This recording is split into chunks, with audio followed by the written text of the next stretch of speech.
Bonjour à tous, alors une fois n'est pas coutume, je vais vous présenter une arme, en l'occurrence mon mini revolver. Je vais vous expliquer rapidement à quoi il sert et on va partir faire quelques essais avec. Alors c'est un mini revolver de chez North American Arms qui sont basés ici en Utah. Il est en simple action à 5 coups, chambré en 22 Magnum. Pour ce qui est des dimensions, il mesure à peine 13 cm de long, il a un canon de 4 cm, il pèse 180 grammes à vide et 200 grammes chargés, donc c'est vraiment très léger. Concernant la 22 Magnum, je vous renvoie à ma vidéo récente sur le sujet. Alors pour le coup, j'ai hâte de tester celui-là au chronographe pour voir un petit peu ce que donne ce calibre avec un canon aussi court. À titre de comparaison, je vous le mets à côté de mon P365 en 9 mm qui lui est un micro compact, donc ça n'a vraiment rien à voir. Lui il pèse 480 grammes à vide et 680 grammes chargés. Sinon il est assez joli, assez bien fait, comme vous pouvez le voir il n'a pas de pontée donc la détente est complètement exposée, ce qui peut être un petit peu gênant puisque c'est une arme qui est faite pour être portée dans la poche, donc il y a plusieurs mécanismes de sûreté sur lesquels je reviendrai tout à l'heure, mais l'un d'entre eux c'est le poids de départ, donc la détente je l'ai mesurée environ un petit peu plus de 3 kg et elle dépasse à peine du cadre de l'arme, donc ça donne une sensation de tir assez désagréable.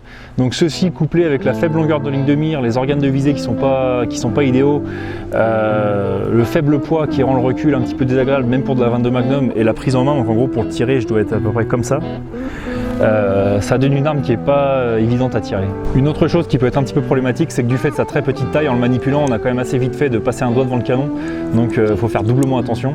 Donc niveau sûreté, on a le fait que la détente est assez difficile à presser et on a un petit cran entre chaque chambre sur le barillet sur lequel le chien vient se reposer. Donc ça c'est un petit peu similaire à certains revolvers, notamment les revolvers à poudre noire qui ont ce mécanisme aussi.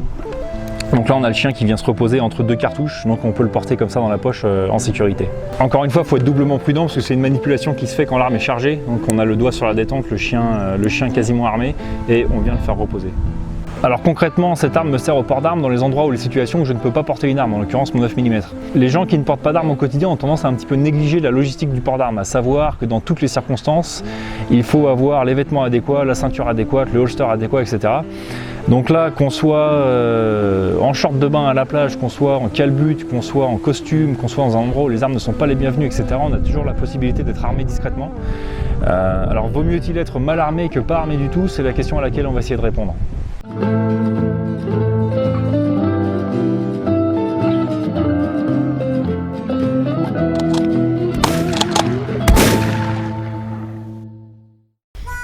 Bon, on va commencer par un petit test de chronographe. On va tester les Critical Defense et les Goldas parce qu'elles sont toutes les deux optimisées pour les canons très courts, donc je pense que c'est ce qu'on va avoir de plus performant avec cette arme.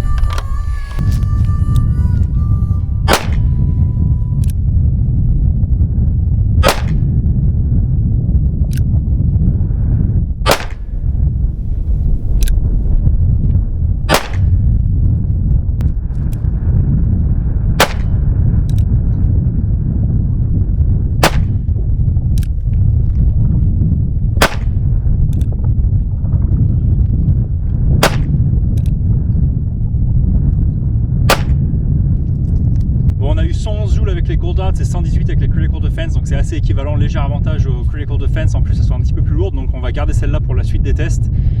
Pour mémoire, on avait des puissances à peu près équivalentes au revolver en 22 long rifle et pour mémoire, au revolver en 22 Magnum, on avait environ 175 joules, donc on perd à peu près 60 joules. Donc on va voir ce que ça donne, on va faire un test rapide de choc hydrostatique, on va comparer le mini revolver en 22 Magnum avec le revolver, mon petit Wrangler en 22 long rifle et mon petit P365 en 9 mm avec de la Critical Defense également, juste pour voir un petit peu la différence.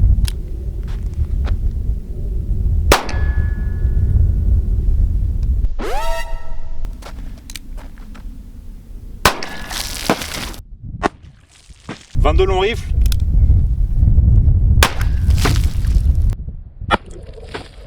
« 9 mm. »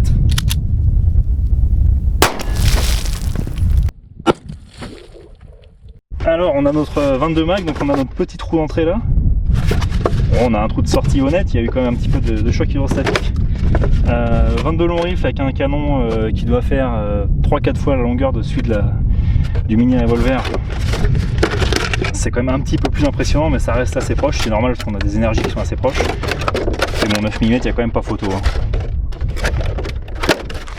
Donc comme vous avez vu, c'est très difficile de viser avec ce truc là. À 5 mètres, j'étais capable de rater un bidon d'eau. Donc on va voir ce que ça donne un petit groupe à 10 mètres sur une cible. Je m'attends au pire.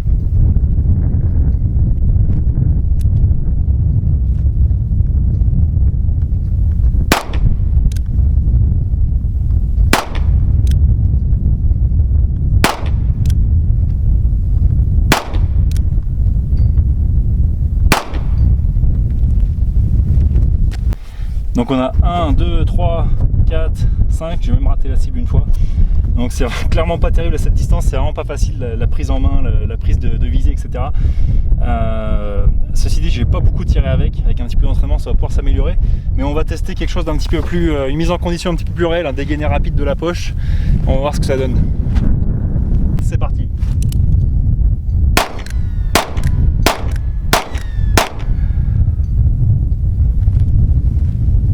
Alors on a 1, 2, 3, 4, 5, donc c'est beaucoup mieux que tout à l'heure à cette distance, même en tir rapide, donc c'est pas si inutile que ça. Donc comme c'est des petits revolvers qui sont faits pour être portés dans la poche, on va tenter autre chose, on va se refaire une petite scène de film. Bon, je suis allé acheter cette superbe veste au thrift store, 8 $. On a une chaîne à petit budget, on va tenter de tirer depuis la poche, voir si c'est réalisable. Et pour le prix, c'est pas mal, hein. Donc on va aller. On va même se mettre à une distance de confrontation un peu plus réaliste. Donc à chaque fois. Donc là on voit le tissu de la poche qui vient se coincer entre le marteau et la munition quasiment à chaque fois.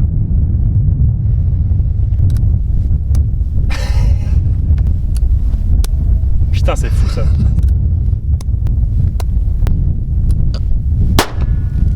Bon, la seule fois que j'ai réussi, j'ai raté la cible. Il n'y a pas de trou. Bon, sur 5-6 essais, j'ai réussi qu'une fois. Donc, en gros, la technique n'est pas viable. Non seulement j'ai réussi qu'une fois, et en plus, quand j'ai réussi, j'ai pas réussi à viser. Je montre un petit peu l'état. Il y a un peu de couture à faire. Bon, on va tenter un petit rechargement rapide avec le speed loader.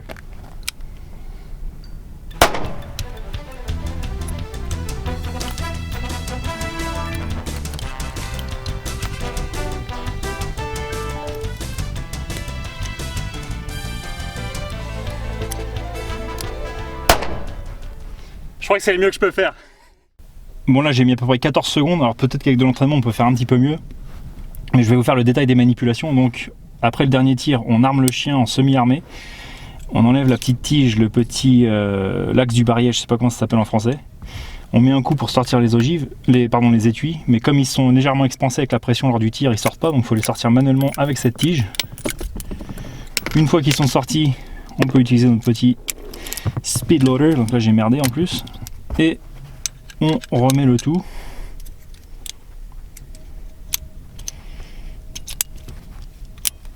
Et voilà, donc le mieux c'est de ne pas avoir à recharger. Bon, dernière attraction de la journée, la mid target améliorée, je me mets à peine à 1 mètre et quelques parce que j'arrive pas à viser avec ce truc là. Et c'est parti.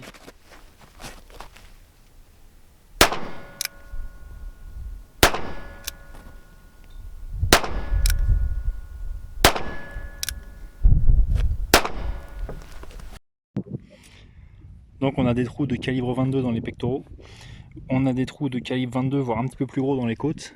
Là où on a touché des os, ils sont complètement brisés. Et là où c'est intéressant, c'est qu'on a une vingtaine de centimètres de pénétration, donc on va aller chercher les ogives, voir à quoi elles ressemblent. Bon, on va jeter un œil à nos ogives, donc elles sont toutes déformées, elles sont pas toutes champignonées, il y en a deux qui sont champignonées, dont une qui s'est vraiment bien champignonnée, donc elle manque un petit peu de vitesse pour s'expanser correctement. Mais on a eu une pénétration correcte, on a eu des cavités permanentes qui sont équivalentes à ce qu'on a avec des 22 long rifle, voire des 22 Magnum tirés depuis un revolver classique. Malheureusement on n'arrive pas à les voir dans mon gel, donc je vais finir par en acheter du vrai et transparent. Mais niveau performance c'est quand même intéressant pour ce que c'est. J'ai testé les Gold Dot hors caméra, et c'est vrai que là on a une expansion plus intéressante. Donc là c'est à travers le gel nu, et là c'est à travers la viande et le gel. Donc comme quoi la puissance ne fait pas tout. Par contre niveau pénétration et cavité permanente c'était assez équivalent. Mais c'est vrai que niveau expansion il n'y a pas photo entre les deux. Alors pour conclure et pour répondre à la question posée en introduction, oui, je préfère 10 fois être armé avec ça que ne pas être armé du tout. Je répète, ce n'est pas une arme de port principale, elle ne viendra jamais remplacer mon 9 mm, elle vient en complément de mon 9 mm dans les cas où pour une raison X ou Y je ne peux pas le porter. On a vu qu'elle était efficace, le fait qu'elle soit chambrée en 22 Magnum permet d'obtenir les performances d'une arme chambrée en 22 long rifle pour le tiers de la taille. Alors je ne vais pas revenir sur la question du port d'une arme de calibre 22, notamment le débat qui avait suivi la vidéo de Vol West sur le sujet, vidéo que j'avais trouvé plutôt bonne, et j'avais été étonné des réactions des gens qui dans la grande majorité des cas n'ont fait que démontrer leur incompréhension du sujet. Mais bon, c'est un autre débat, on pourra revenir là-dessus une prochaine fois. Donc oui, cette petite arme me plaît beaucoup dans le cadre d'un EDC ultra minimaliste. Donc là, par exemple, j'ai à peu près tout ce dont j'ai besoin pour à peine 350 grammes. Alors à ma connaissance, je me trompe peut-être, mais on ne trouve pas ces armes en France. Je l'ai trouvé ici à 200 $, soit environ 170 €, donc à ce prix-là, on aurait tort de se priver. Alors évidemment, c'est une arme qui est faite pour du dernier recours, pour de l'engagement à très courte distance. Je rappelle que dans le cadre civil, la plupart des situations de légitime défense sont résolues avant même le premier coup tiré, puisqu'avant la question du pouvoir d'arrêt se pose la question du pouvoir de dissuasion. Et même si les gens ont l'air de penser que tous les agresseurs sont des types de 120 kg défoncés au crack, la réalité c'est que votre petit voyou de base n'a aucune envie de se prendre une 22 Magnum dans le bide. Donc ce petit outil fait très bien le boulot pour lequel il a été conçu. Sur ce, j'espère que la vidéo vous a plu et je vous dis à la prochaine.